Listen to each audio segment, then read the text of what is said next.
What's up? It's done, no problem. Bye.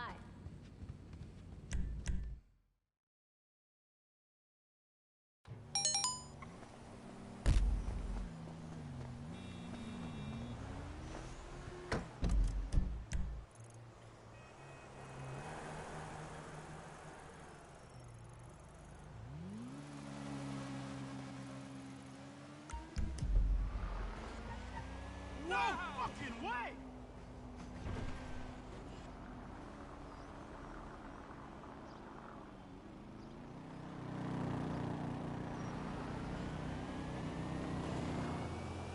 Hey! I first the new color of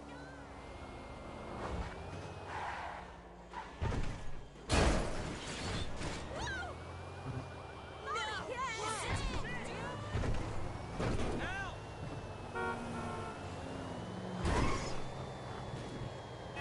You're insane! You're the God damn it! Dude. Like, Yo!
damn degenerate!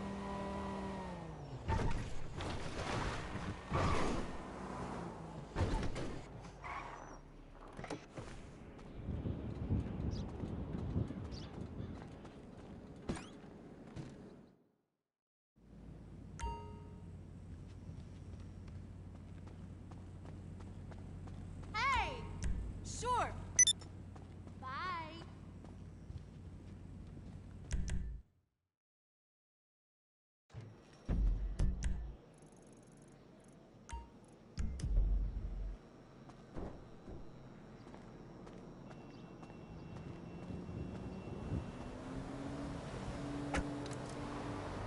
Hola! Hello, my friend! Holy shit!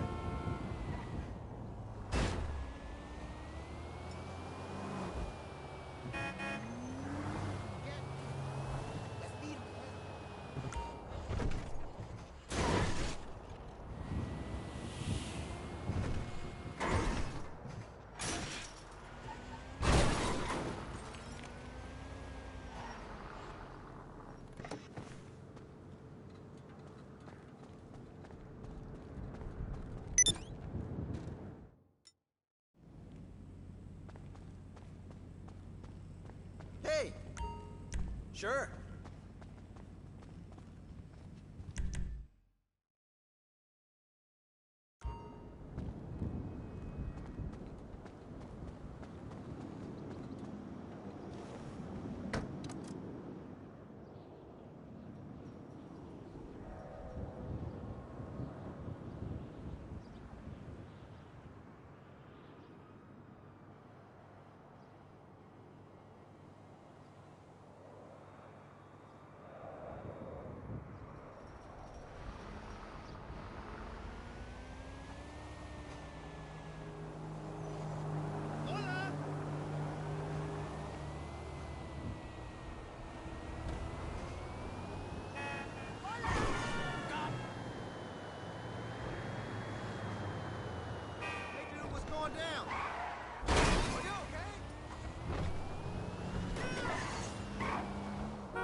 How you doing? Yeah. Later. What's up?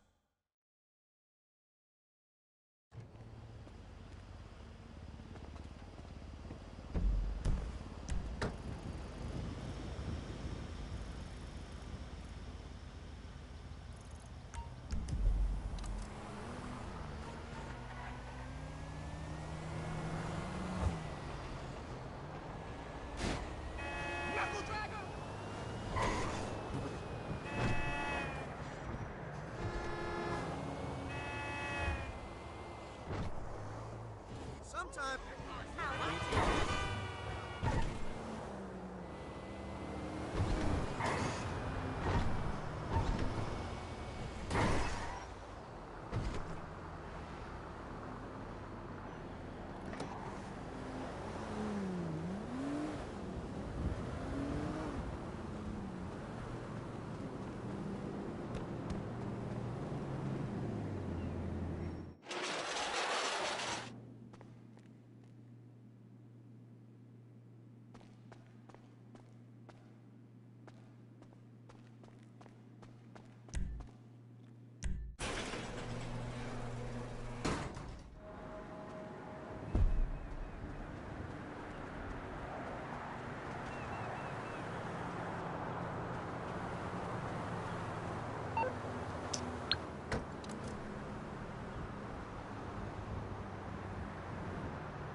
got the sense, God give a rock.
Christ alive!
The answer to is, are mansions worth it? So today we'll be covering everything that's included with a mansion, the differences between all three locations, everything you can do with them, and maybe most importantly, how much more money these things can help you make. Because, spoiler alert, it's actually kind of crazy, and this might be one of the best businesses in the entire game for making money. There will be chapters in the description, so you can scroll around to any part of the video that you want to look at. If the video helps you out, leave a thumbs up, subscribe for more stuff like this. Let's have a look at mansions. Okay, the first thing most people will want to know is what's the difference between these three mansions and which ones should I buy? Honestly, if you're sitting at over $100 million, like I know a lot of you guys are, just buy all three. Why not? But for anyone who only has enough money for one of them, let's have a look and make a decision. So the first thing to know about all of the mansions is the interiors of all of the buildings are the exact same. The only difference is the location and the exterior. So the first and cheapest mansion is the Tongva Estate. This used to be Devon Weston's mansion, and you can pick it up for $11.5 million. Next, we have the Vinewood Residence. This is the mid-tier price mansion at $12.2 million, and this is what the outside looks like for this one. It's a little bit different. The hot tub is in a different location, and you've also got a pond. And finally, we have the most expensive mansion, the Richmond Villa, for $12.8 million. Very similar layout to the first mansion, but in my opinion, in a much more central and better location. But to be honest, the location is completely up to you and it's personal preference, because there's no real missions for the mansions, so it doesn't really matter where your location is, especially because it's got a fast travel system, which we'll go over soon. So honestly, just get the mansion that looks coolest and is in your favorite location. All right, let's talk about upgrades. There's 4 additional rooms that you can add to your mansion. First, we have an armory. This will work the exact same way that the armory in your agency works. It'll have a Mark II weapon workshop, a place for you to customize your loadouts, and restock. It is close to $1 million though, and it's definitely not a necessary purchase, but it is convenient and it's a nice place to stock. Every coffee and you out with your listeners. What else? Up on armor. Next, we have the arcade for $950,000. This one really provides no use at all. It literally is just an arcade. The only reason to have it is if you want to play these arcade games. It's not like the actual arcade business that we could buy where you could start up a heist with it. This one literally is just an arcade. So for most players, you can skip this. Next, we have a podium. This is essentially just a location for you to show off your favorite car. If you want to know how to actually add a car to the podium, well, you have to go down to your first garage level in your mansion, head around the corner here, head into this blue circle on the ground, and you can access your vehicle management menu. From here, you can place whatever car you like, as long as it's in your mansion on the podium, and you can also place 2 cars in your driveway to show off out there as well. Next, we have a vehicle workshop, which is exactly what it sounds like. You can customize any of the cars in your mansion's garage at your own personal workshop. As for the garage itself, you have 20 slots in there. But for the vehicle workshop, I don't really know if I would recommend this for everyone. The reason being, normal players can't add HSW, drift tuning, or Benny's customizations from here. You can only add those if you also have GTA Plus. If you don't have GTA Plus, you're still going to have to go to the LS Car Meet or Benny's to put these upgrades on, which in my opinion is a massive disappointment. Next, we have to talk about the security upgrade. This is $1.75 million, so it is extremely expensive, but this is one of the best features in the entire game for anyone who likes to grind money. If you buy this upgrade and you also have security upgrades on your other businesses, those businesses will never get raided again. Literally, the chance is 0%. It completely stops all raids. If you've been playing this game for years and you like grinding businesses, you know how annoying the raids are. They suck. But now, with this upgrade, it'll never happen again, which in my opinion absolutely makes this upgrade worth it, and it's almost a must-have. The final upgrade we have is the AI assistant, and this one is going to need an entire section to itself. So let's get into it. You can choose 3 different voices for your AI assistant: Angel, Haviland, and OG, all of which work the exact same. They just have different voices and different voice lines. But the real magic comes with what the AI assistants can actually do for you. So let's get into that now. To access your AI assistant's features, just head over to any of the tablets or TVs with your AI assistant on the wall. Here you can see all of the options. Let's go through them one by one because a lot of them are awesome. Starting off with the fast travel. This is exactly what it sounds like. You can fast travel to any of the properties in the entire game that you own. Yes, every single one, even garages. This is one of the best quality of life features we've ever got in GTA Online. So what this means is, really, your spawn point should always be your mansion. You just spawn in at your mansion, and whatever you choose to do, you can just teleport there in like 2 seconds. The next option is Business Production Boost. Now, I'm gonna need you to sit down for this one, if you haven't already. This is absolutely broken. Here, you get to pick one of your existing passive businesses and boost the production speed of that business for 24 hours. Yeah, an entire day. Now, I had to test this multiple times to confirm it was correct when I heard it. The boost that you get on these businesses is a 3x increase in production speed. Yeah, actually triple production. And I don't think a lot of players understand just how insanely good this is. Now, out of the 7 businesses here that you can boost, the best 2, of course, are going to be weapons and acid. Those are just the ones that make the most money. So let's say we boost our acid lab. That means for the next 24 hours, we're going to have a triple production speed boost, which basically means we're making triple money on our acid for the next 24 hours, whenever we want. Of course, you will have to resupply it and sell it 3 times as often, but that's still triple the amount of money. Now let's just do a little thought experiment here. We all know Rockstar likes to add double money businesses every once in a while.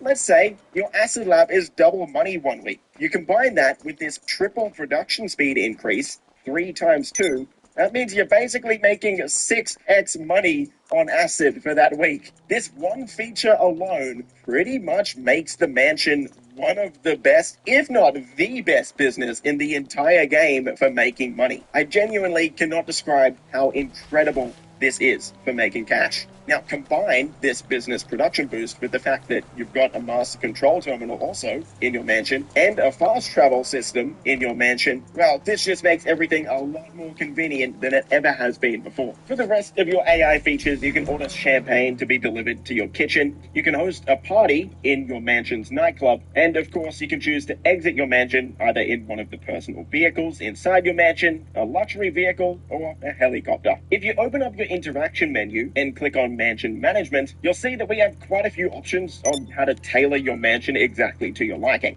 First, let's talk about the audio section. Here you can change whatever music is playing in your mansion or in your mansion's nightclub, as well as turn off the AI assistant's voice if you choose to do so. I know a lot of people kind of get annoyed with Angel's voice after a while, so if you want to turn it off, this is how you do it. If you head into the decorations tab, you can change a bunch of the artwork around your mansion, some of which actually has some cool references to Red Dead Redemption 2, like this one here. Let's be honest, most of us who are going to buy a mansion want to flex. So if you head down to your trophy room and head into the trophy and parks menus here, this is where we get to show off some of our achievements we've made in GTA Online over the past few years. You can choose 5 different trophies to put on display. And a lot of these are really cool, like holding a world record, winning 100 races, reaching level 1000, or if you're insane like me, earning $1 billion in the game. So anytime you invite someone over to your mansion, this is where you get to flex. Just to the right of the trophies in your trophy room, though, are the plaques. Now, this is only available for PC players on the Enhanced Edition and PS5 and Xbox Series users, because here you get to show off the plaques for completing Tier 4 career challenges. Any of the Tier 4 challenges you've completed over the years can be put onto a plaque, and you can put up to 8 of them on the wall. Let's talk about pets. If you head to the guest bedroom downstairs, you can buy a cat.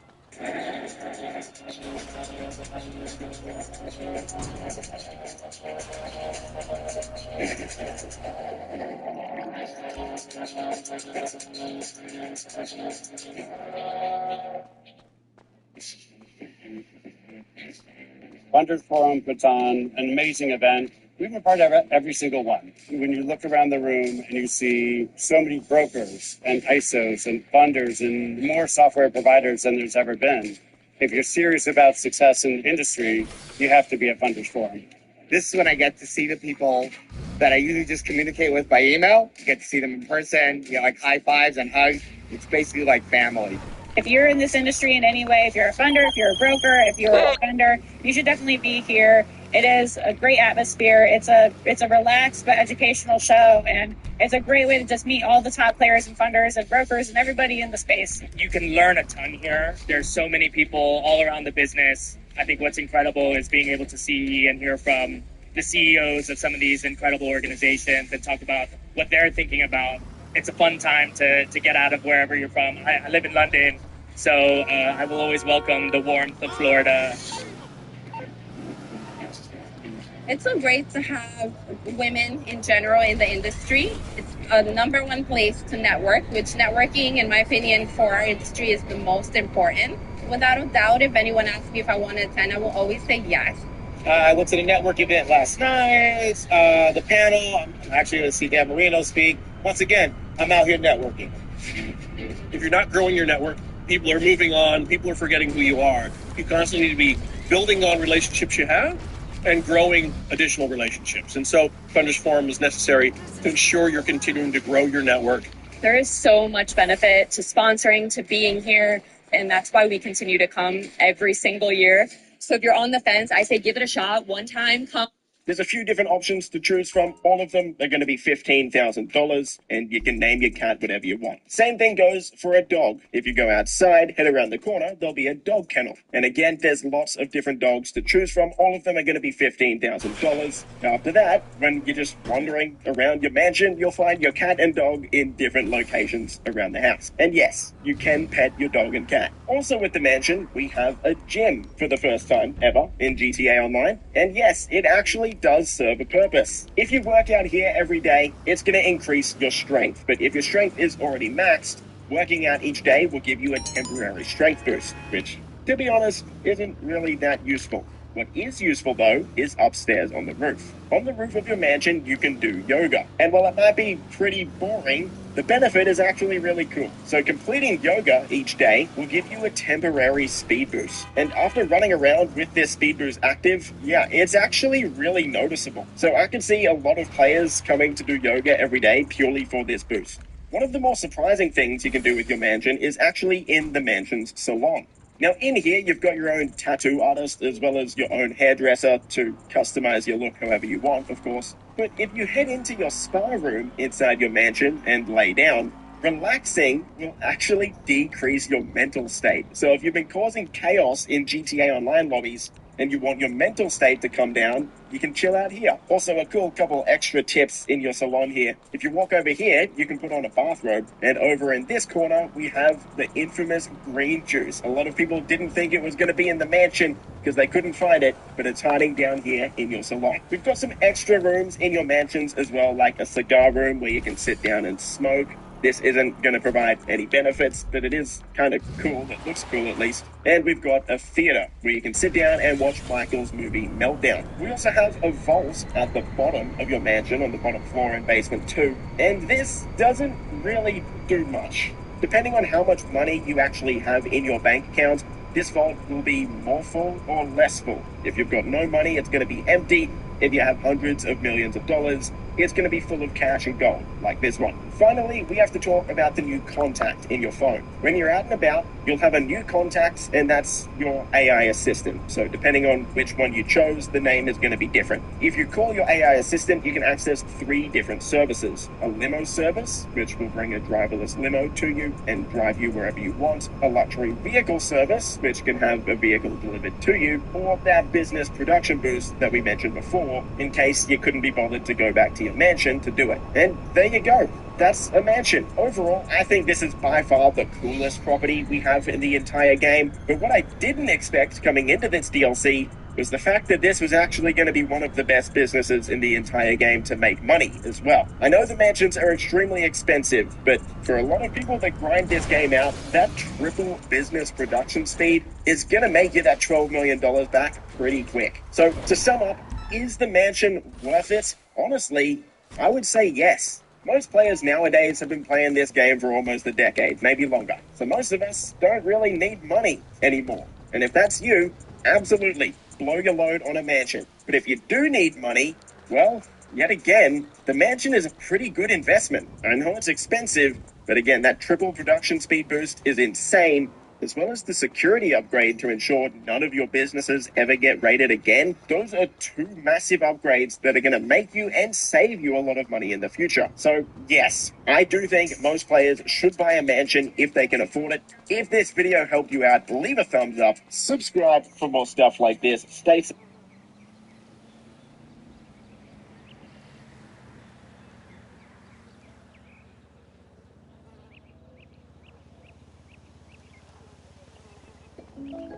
If I were him, I'd bundle my home and auto and pick up the real victory. Savings. Are you talking about bowling? No. Bundle, Jan. Bundle. Bundle and save with the personal price plan. Like a good neighbor, State Farm is there. A nosotros nos gusta vivir con todo. Conquistamos con todo. Y la comida la disfrutamos con todo. Aunque a veces pueda causarnos malestar estomacal. Sal de uvas picote es el rápido alivio contra la indigestión y pesadez estomacal. Para seguir viviendo como nos gusta, con todo. Yo, what is going on, guys? Welcome back to another GTA 5 video. So as I'm sure all of you guys are aware, we are currently in week 2 of the 420 update, which did include a brand new stolen survival event. And just before Rockstar Games rolled out this 420 event, we finally received the final part of the drip feed content from the Safe House in the Hills DLC, which of course included 2 new police vehicles alongside some new police missions. However, in a video the other day, we spoke about a very credible data miner posting the other day game files from the Cops and Crooks DLC showing what one of the police station properties would have looked like, how it would have worked, as well as showcasing the prestige system. However, the same data miner has now accessed the files which did showcase 4 different police station properties which would have been purchasable with the Cops and Crooks DLC, which we should see Rockstar Games now release, now that they are starting to release all of the other police content. I mean, it doesn't make sense to have police outfits, police vehicles, weapons, missions, and not have a property to go ahead and launch all of these jobs from. Of course, the Clock and Bell Farm Raid, which was released a couple of years ago now, was also a mini heist included with the Cops and Crooks DLC, which we do know Rockstar Games have got a few of. So in today's video, we are going to be fully breaking down all of these brand new leaks with the brand new police station properties. I'm going to be showing all of you guys the confirmed locations as well as a bit more information on how these things are going to work. So as always, if you guys do want to enjoy the video and you do appreciate me keeping you up to date with all of the latest GTA 5 news, all I ask is you do return the favor by dropping a like down below. And if you guys are new around here, hit that subscribe button and turn notifications on, as I do post daily GTA 5 videos. With that being said, let's get into the video. Okay, so in case you guys missed my video the other day, a very, very credible data miner in the GTA 5 community known as Aftermath went ahead and confirmed that the Cops and Crooks DLC was supposed to work like the Arena Mode DLC with levels. There was a maximum level, which was 50, and there were 5 prestiges with different police-themed missions, along with a telescopic baton. And then he also showed gameplay here of inside one of the police stations where you have to make your way up to the board where you can either launch either dispatch work, which of course now we can launch from inside a police vehicle, or you would have been able to launch one of these Cops and Crooks themed missions. Now, if you guys do watch my videos regularly, then you would have known that I spoke previously about a cutscene or an intro that was finished for the Cops and Crooks DLC that was going to play out for everyone just before the DLC launches, very similar to the cutscene that Rockstar Games played out when they released the Diamond Casino. However, the same data miner known as Afmal went ahead and said, once you spawn in after watching the introduction of the Cops and Crooks DLC, proving up to 4 purchasable police stations and that of Mission Row, and noted as the default one. So of course, if you guys aren't aware, Mission Row, which is the main police station, the one that you guys can see on screen, slap bang in Los Santos, many different missions and heists of course include this location. So most of you guys would have visited this police station before, and if you guys haven't, here is the location where you can go ahead and find the Mission Row police station, which would have been a purchasable property with the Cops and Crooks DLC. Now, as I'm sure a lot of you guys are aware, a few years ago there was a free mode event which took part inside of the police station where you'd have to make your way inside to accept one of the free mode works. Rockstar Games have now gone ahead and removed that mission, and as of right now, the police station building, despite having an interior, is locked up to players online. However, if you do want to go ahead and explore this building, it is worth mentioning that you can go ahead and walk through the doors as normal when played in story mode. If you do venture too far through the property, then you will receive a wanted level. I wish Rockstar Games had something similar for online, but it should make sense to you guys why they do have these properties locked off, as it would now make sense, like I said, for them to release them to all of the other police content they are drip feeding into the game. So as you guys can see by the image on screen that Afmal shared, here were the spawn locations found in the game files for this property that we would have been able to go ahead and purchase. And most of you guys that have visited this police station. 2 names, born from a fascination with speed. One measured it, the other mastered it. More than a century later, their stories meet again. Breitling and Aston Martin, time and speed reunited.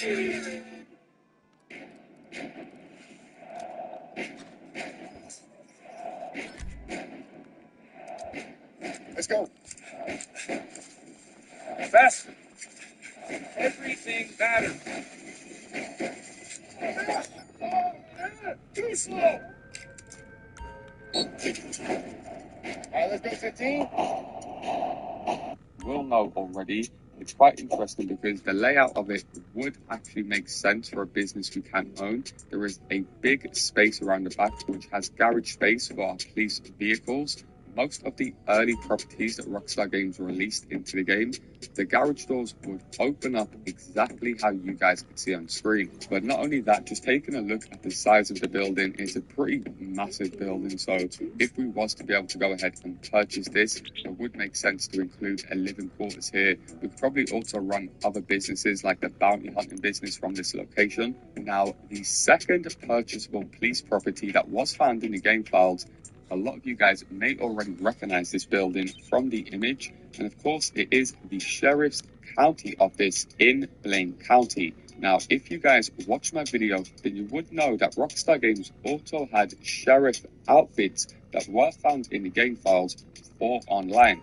Now, of course, we are receiving a ton of different police outfits. It is very likely, once Rockstar Games have rolled out the winter set of police outfits, we should also be receiving the sheriff outfits, which we do know there is 3 different versions of. However, the county sheriff's office isn't that big at all, and unfortunately, you can't make your way inside of this property as of yet. It is right next door to a medical center, which could be handy. A lot of these police stations are, that you will notice, and you can also find police vehicles parked outside of this building at all times of the day. And just taking a walk around the building itself, as you guys can see on screen, there is 2 entrance points. However, it does just connect to the medical center, so I wonder if Rockstar Games do open up this building alongside with a joint interior once they do go ahead and release them. However, the next police station that you guys will be able to purchase is this one that you guys can see on screen, and this will be known as the Vinewood Police Station.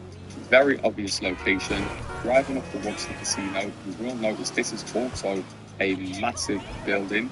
Usually spawns a helicopter on the roof, and just like Mission Row, also has garage space available, which most likely was intended to be used by us guys for our police vehicles. However, as you guys can see on screen, and taking a look just at the roof size, this was also a massive building. Now, there is also 2 entrances to this police station, as you guys can see on screen. Once again, you can't enter this police station as of right now, but you will always find police officers hanging around this building, having coffee and just talking nonsense. However, as far as the 4th purchasable police station that was found in the game files, and it will be this location that you guys can see on screen, and this is actually a police station that can be found in Polito Bay. So this police station is furthest north of the map, and as you guys can see on screen, it does have this nice artwork of a police officer on the side showing a sheriff, which is a pretty unique touch for a police station, I've got to say. However, driving around this building and taking a look at the entrance,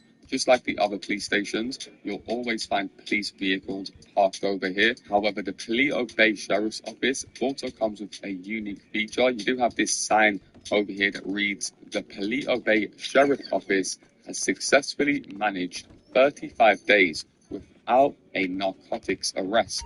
Good work, team." So just insinuating that the Polito Bay office is probably the deadest and has the least amount going on.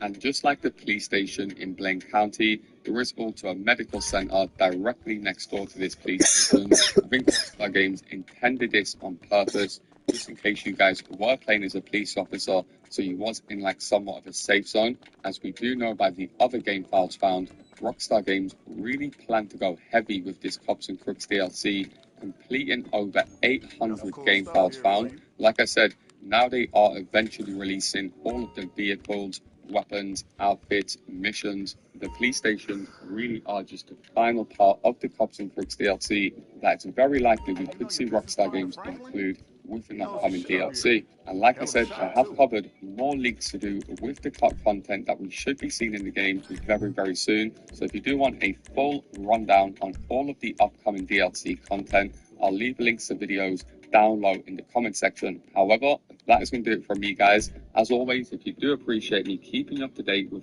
all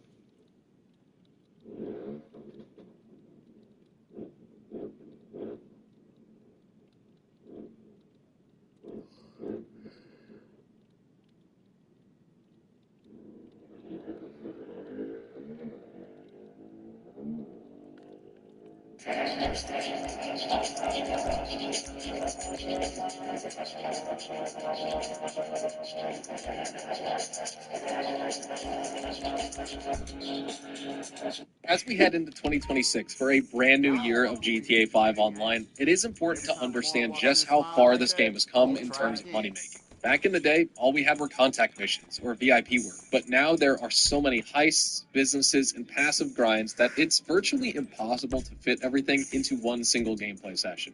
And while things have become much more expensive over time thanks to Rockstar's inflation, you can also earn $1 million in just 50 minutes by doing a simple solo heist, so it's all balanced out in the end. However, if you're really serious about grinding lots of cash, you need to make a list of smart investments that you can rely on, because it's just as easy to lose money in Los Santos as it is to make it, and I've personally seen countless cases of people making $100 million or more, only to blow it all away on useless properties, cosmetics, as well as fancy supercars. Which is why in this video, I will tell you about the 15 most profitable investments in GTA Online. Some of these are vehicles, some are businesses, some are vehicles that double as businesses, but they all have one thing in common. They either help you make a lot more money than you put into them, or they reduce the amount of time needed to complete certain types of content. And we just have to start things off with a business that's recently been buffed with the new Mansions update. I'm talking about the venerable Asset Lab, one of my personal favorites and the most reliable way to earn passive money for solo players in this game. No matter whether you're new to the game or a longtime player, the Asset Lab will make you millions of dollars over time, and that's millions more than you put into it, because you're essentially getting this business for free just by doing the first dose quest line for Dax. Just 6 missions is required for that free Brigade 6x6. Then once you combine the money you get from those with 10 Fooligan jobs, not only do you have the $750,000 for the base equipment, but also the additional $250 grand for the upgraded equipment, which allows you to produce a lot more acid by spending less money on supplies. And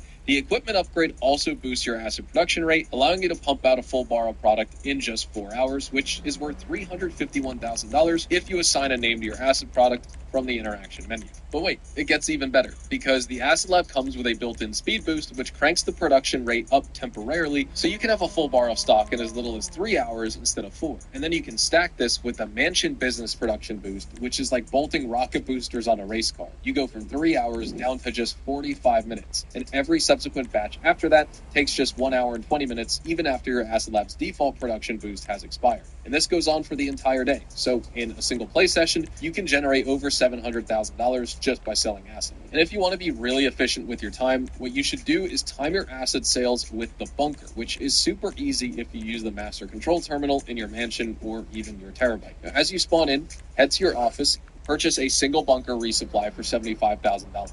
Then fast travel directly to your Acid Lab from the mansion and tell Mutt to buy some supplies for $60,000. Then you can also activate the Acid Lab's built-in production speed boost at this time. The bunker needs exactly 2 hours and 20 minutes to process a single resupply, but the supplies themselves take about 10 minutes to arrive once you place the order. So by the time you're done selling your acids twice, your bunker will have generated exactly $210,000 worth of product, which you can then sell in a private lobby in less than 10 minutes. Remember, we already got 700 grand from 2 Acid Lab sales. And now we've just added another $210,000 to that, bringing our total passive income all the way up to $910,000, or 1 Cincimito tequila round, just for driving a few sale vehicles around Los Santos and occasionally pressing the resupply button.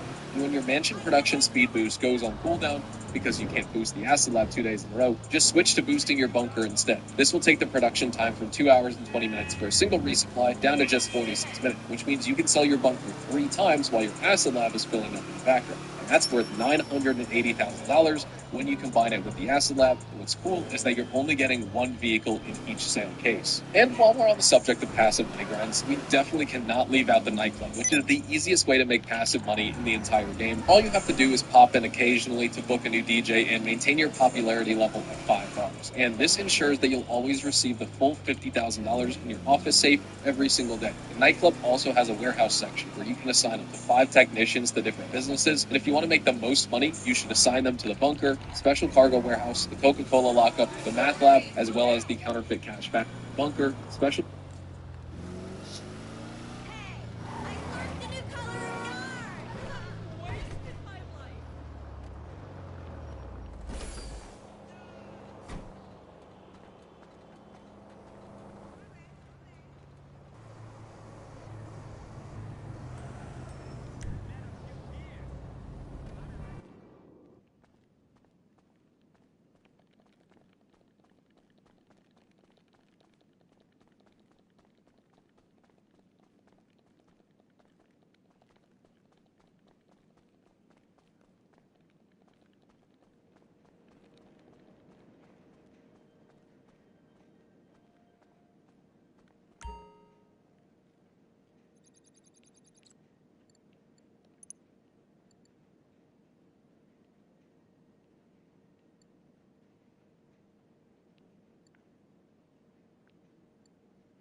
cargo warehouse, the Coca-Cola lockup, the math lab, as well as the counterfeit cash factory. If you don't have a special cargo warehouse, swap out that technician slot for the hangar instead. It generates the same amount of income, and the ideal time to sell is every 20 hours, because 20 hours is exactly how long it takes for your 3 MC businesses to gain full stock inside the nightclub warehouse, if you have the upgraded storage. Just remember to only buy the Pounder Custom and skip the Mule entirely, as the Pounder is way faster and you won't feel like bashing your head through the nearest wall every time you do a nightclub sale. My next highly profitable investment that I think everyone should get is the newly released Mansion. And let me assure you right now, it's not for the pretty view or the bragging rights. Rather, it's because of the insanely busted business production boost, which is a modified version of the one you get in your asset lab. Only this boost lasts a whole 24 hours. And then when the next day arrives, it's ready to go once again. So there's functionally zero cooldown on it. And yes, you can't boost the same business twice in a row using it. I already mentioned how you can alternate between the bunker and the acid lab to generate roughly the same amount of money in the same 2 to 3 hour time window, and that's the strategy I've found to be the most useful right now.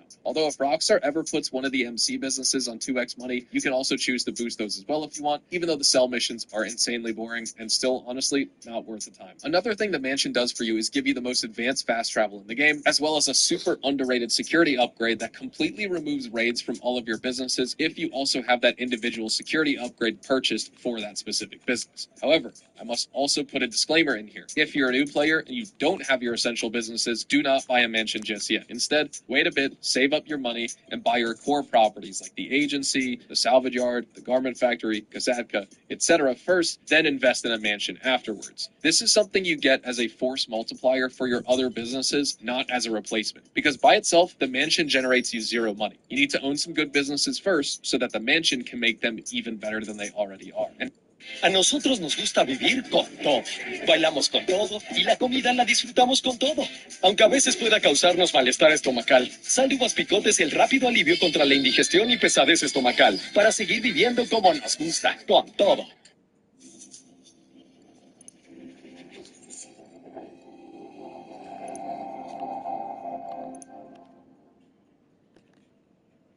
now it's time to talk about some of the best vehicles that will either save you lots of time or make you loads of money. And the Terabyte is number one on that list because it does a bit of both. First, you have those client jobs that pay $30,000 to $35,000 each, and there are 6 in total with a 5-minute cooldown between new jobs. And while they're decent for money making on their own, they're not the best. But the main reason you want to do these is so you can unlock the trade price for the Oppressor Mark II, which goes down from an eye-watering $8 million to a slightly more reasonable $6 million if you've done at least 5 client jobs. And don't forget, the only way to install missiles on your Oppressor Mark II is through the special vehicle workshop in your Terabyte. Then, if you have a garment factory, you can also install a master control terminal in your Terabyte. And this is a nice way to manage all of your businesses from one central location if you don't own a Mansion just yet. You can purchase resupplies for your bunker and MC businesses, you can rebook DJs for your nightclub, and you can even start new crate sourcing missions for your CEO warehouse too. And if you want to get rid of the cops really fast during a tow truck mission or during free roam, just summon your Terabyte, walk into the control room in the back, and walk out to reset your wanted level. This won't work in every single mission in the game, but there are certain missions where it will, and it's super nice to have on hand if you can't get Lester to remove your wanted level. This works with every other service vehicle too, by the way, like the Acid Lab, MOC, or even the Avenger. Next, we've got to include the Oppressor Mark II, which is easily the #1 grinding tool in the game for one simple reason. It can be summoned anywhere at any time, it spawns right next to you, and it takes off immediately, and it also comes with really good homing missiles that are a lot better than the ones you get on fighter jets and helicopters. Its compact profile also means it can be landed effortlessly on rooftops, submarines, yachts, and even other vehicles, and I can't express in words how easy certain missions become once you own this flying bike. Like, for example, the Marina Prep with the Dr. Dre contract. You can literally fly onto the yacht, park your Oppressor on the lower deck, walk in, grab the photos, and fly away. It also trivializes several of the Diamond Casino heist preps and makes the FIB file super easy because you just fly in, shoot a bunch of missiles at the enemies, grab the objective, and fly away. And then there's also all of the other anti-griefer stuff you can do in public lobbies, where a lot of the time, the best weapon against the griefer is often your very own Oppressor, like fighting fire with fire. So let's say you're playing some type of content where you can't use a weaponized vehicle, like for example, fucking a farm raid, or even the new No Way Out mode, or even the Astro Goodman quest. What do you do in that case? Well, you use this weaponized vehicle right here, the Vigilante, aka the Batman. I'm on the clock. What you want? Some wheels? Physics by being the only weaponized vehicle that you can use in missions that don't allow it. Well, I guess there's also the weaponized Tampa, but I personally find the Vigilante a whole lot easier to work work with, since its homing missiles are some of the best in the entire game, even better than the ones you get in the Oppressor Mark II, and almost on the same level as the missiles you get in the World War II battle. And if you don't have the cash to buy a $3.7 million Batmobile, don't worry. You can buy this instead, the Hakuchou Drag. And then, if it's your first HSW vehicle, you can also take it to House Workshop, where you'll get a free upgrade for even more speed with it. With HSW upgrades, the Hakuchou Drag is the fastest land vehicle in the entire game, and for getting from point A to point B, it cannot be beaten. And that's why I use it all the time for doing my bounty missions at the Vale office, or even stuff like the Clefkenbell Farm. It's super fast, it maneuvers very easily through Los Santos traffic, and since you're on a bike at the end of the day, you can take shortcuts that simply are impossible with any type of actual four-wheel vehicle. And for the next item on my list, I've got a combo feature here, the Kasaka plus the Sparrow helicopter. The Kasaka because it unlocks the Cayo Perico heist. The Sparrow helicopter because it's the second best grounding vehicle right behind the Oppressor Mark II, and maybe just ahead of the Raiju. The thing with the Sparrow is that it spawns right next to you, not on a nearby street or on a conveniently placed helipad 5 blocks across the city, but right next to you, within seconds. And when it gets destroyed, you don't have to call for mutual to summon it back. Instead, just wait 2 minutes. I'll get back to it then. And a brand new one from your Kasaka. It's also the fastest helicopter in the game, and it can fire off a ceaseless volley of homing missiles, which may not be all that effective against players in fighter jets and oppressors, but against NPCs, these missiles are practically a death sentence. You can completely clear out an enemy base within seconds because there's no cooldown between missiles. They just fly off the Sparrow infinitely, one after the other, until everyone or everything in your entire line of sight has been taken. I'm also going to throw the Iron Mule into my must-buy category of helicopters because with the new missile lock-on jammer, it's now really hard to take down, and you can easily do sales in public lobbies for that high-demand bonus by activating Ghost Orb, and the Mule rarely needs over 4 minutes to make a sale anyway, so you'll likely never get shot down. As far as what it can carry certain bunker delivery vehicles like the trailer, as well as the semi-trailer that you also get in the hangar sale missions. It can even carry the Speedo Custom and the Pounder Custom from your nightclub, although MC vehicles, unfortunately, are a complete no-go. For my final highly profitable item, I've got the special cargo warehouse. You can make tens of millions of dollars just from owning 5 warehouses, selling them every other month once they're full with 111 units each. If you want to be really efficient, you can wait for the 2 times money bonus event week, although they're becoming increasingly rare. Personally, I would recommend. But overall, with the introduction of the Mansion Fast Travel, you can travel directly into a warehouse, pay your staff $7,500, lobby hop back to the mansion 4 more times to restock all 5 warehouses in under 2 minutes. You can also just visit each one in the compressor, that also works. But the fast travel does make the process of restocking a lot less tedious than before, because now you don't have to drive to each individual warehouse. Instead, you can just teleport.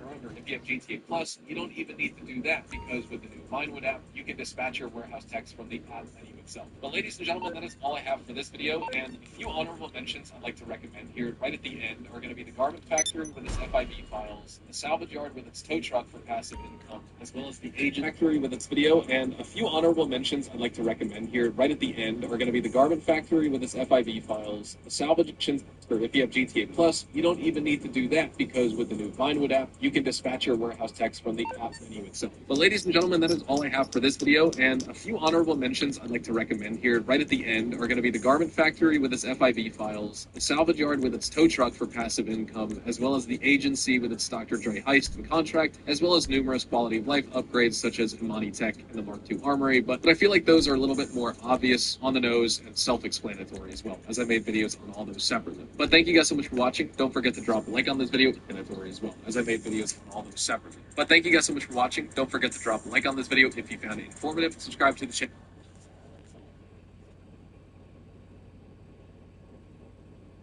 More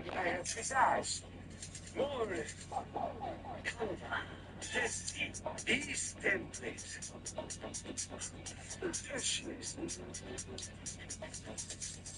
Try Canva video today. The Vinewood membership has several benefits that you need GTA Plus in order to have access to the Vinewood program. But basically, all the benefits within this membership saves you time. Claiming all of your business greetings from each business one at a time just through the Vinewood Club app, so it saves a lot of time in terms of gameplay grabbing to each business one at a time. And not only that, but there's several things that we can do with the Quest Boots to us. We can purchase ammo right through the app as well. We can manage staff members at our businesses and assign jobs to them. So everything that we see regularly and right through the app. Now you play Red Dead Auto, we're getting the Vinewood membership. It used to take you 3-4 hours to do GTA Plus Enlightened membership just takes you 1 hour to go through everything that used to take 3 hours to do. You can also purchase vehicles through this app as well, and you can claim destroyed vehicles. So there's a lot of stuff to it. Oh, sure, sir. Request the vehicle you want, locations, and everything. So one last